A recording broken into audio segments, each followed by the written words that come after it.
Sorry guys, my voice is kind of lagging, I think, because it goes much longer after I say it. That's how Stickum basically works in general. Yeah, sorry. But what I was gonna...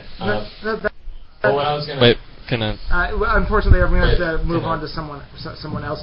Please join the discussion that I'm having in the room afterwards. Mig won't be there. Okay. If you must, but Mig's tired. I'm doing this for him. I can stay here for another hour, or 3, really, but...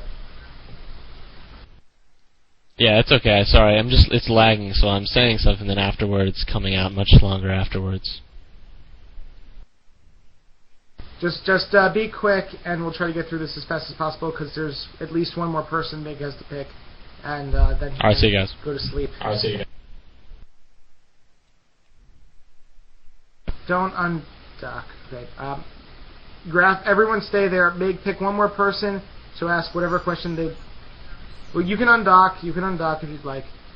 Mig, pick one more person, and then we'll move to a regular chat room where we can discuss more openly without just these small constraints.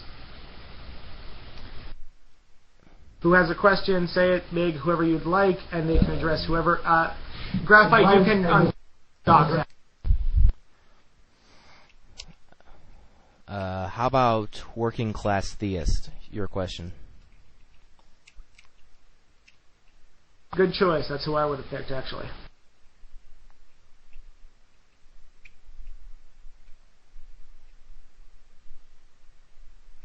If you don't get a question answered, I'm very sorry, especially to my subscribers. You can ask after. Yes, I know. Wait, do you not have microphone ability, working class theist?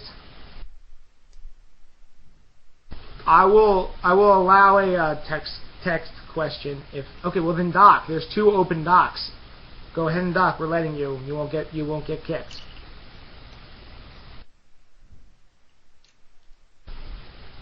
I'm opening up a room after this. I will be in the room, of course, and you can ask me as many questions as you'd like. The room, as soon as we are done, will be called Post Debate. So just look for Post Debate, and you can go in there if you'd like. Yes, Theo, I'll be watching your text comments, but in the meantime, Working Class Theist can ask his question. What do you want, Leo? And go ahead, Working Class. Hello? Can you hear me? Nope, can't hear you at all, which is why I'm answering your question of whether or not I can hear you. I actually had a question for you, HonestDiscussioner.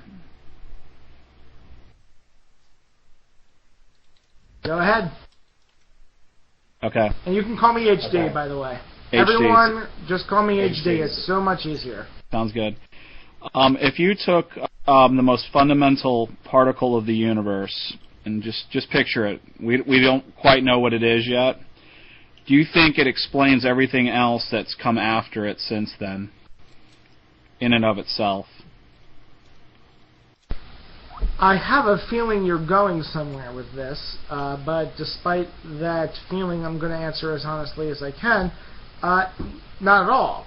Our ability to understand the base of something does not necessarily help us understand what follows. We can understand something. That doesn't necessarily mean we understand what preceded it or came after it. It's just we understand what that thing of itself is. It can help us guess. It can help us make educated guesses even as to what it is. But to state in anywhere near approaching certainty, I find to be lacking. That's as best as I can answer for now. Is there? I have a feeling you were going somewhere with this, though. Yeah, I'm just trying to find a way to word it. Do you think the universe is the brute fact of existence? I know you're an atheist, but if you do believe that, I want to know if you feel that it explains everything that's come after it. I mean, how is this possible? And one reason I ask this is because right now the typical argument is that matter and energy have always existed. And so if you reduce everything that's occurred right now to this point, you have matter and energy. I just want to know how these things just do what they do. If you take matter and energy, you have to include all the potentiality for planets, stars, galaxies, and human beings. How does all of this, at its most fundamental part, contain all of this potentiality? Because if the universe is the brute fact of everything that exists, how does it just do this for no reason? No reason. Okay, I think I have a decent analogy for this. Imagine that we are, let's just state for the moment, for the sake of argument, that Meg's entire premise is true for the evening, and that Jesus died on the cross, that God exists, He created the universe, that everything in the Bible is true. Let's just say everything, just for the sake of argument. How well could an ant understand that reality? Now, let me follow from this. My computer analogy before wasn't to state what reality is. It wasn't to show exactly how our world came into being. It's to show that our attempts to understand anything outside of our universe are so lacking any sense of certainty as to be. It's not even. I don't want to say it's not worth discussing.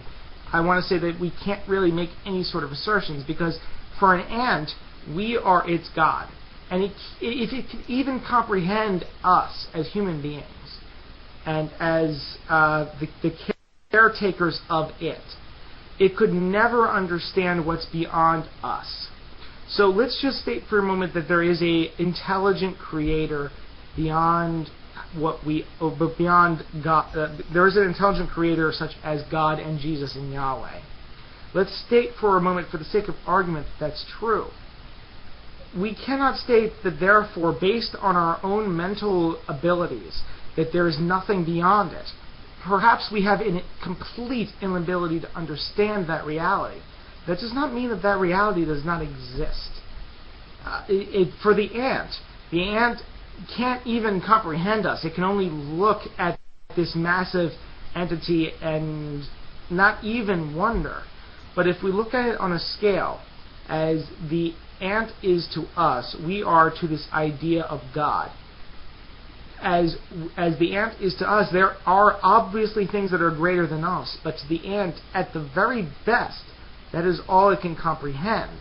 And to assert anything beyond that seems to it doesn't even enter its consciousness. It's not able to comprehend it. There might be things that our brains, I would argue very primitive brains, are completely unable to comprehend, that could exist beyond the reality in which we posit exists. That is why I am agnostic in God, in which I assert that everyone really should be, because I find it to be relatively arrogant. Not necessarily that the people that are asserting it are arrogant. It's just that to believe that we can ascertain the truth of the universe, given our obvious shortcomings in that area, I think is slightly ridiculous. An ant should not be expected to comprehend God. We cannot be expected to comprehend what's beyond God. But yet, for the ant, there is something beyond God, according to the theist. There obviously, according to them, there is something beyond God they have no ability to comprehend. And to argue that our comprehension somehow says something about the universe, I think is a very it strains. I don't know if strains credulity is the right phrase. It makes an extra leap in logic. We are attributing to ourselves such a great power, the ability to comprehend anything that could possibly exist. It is quite possible there are an infinite number, or a near infinite number of things that exist that we have no ability to comprehend given our mental capacities. And that's why any attempt to comprehend what's outside of the universe is, I think, a futile in the very least. I hope that answers your question. Mig, Can I thank you ask for one more staying question up. and make one more statement? I will make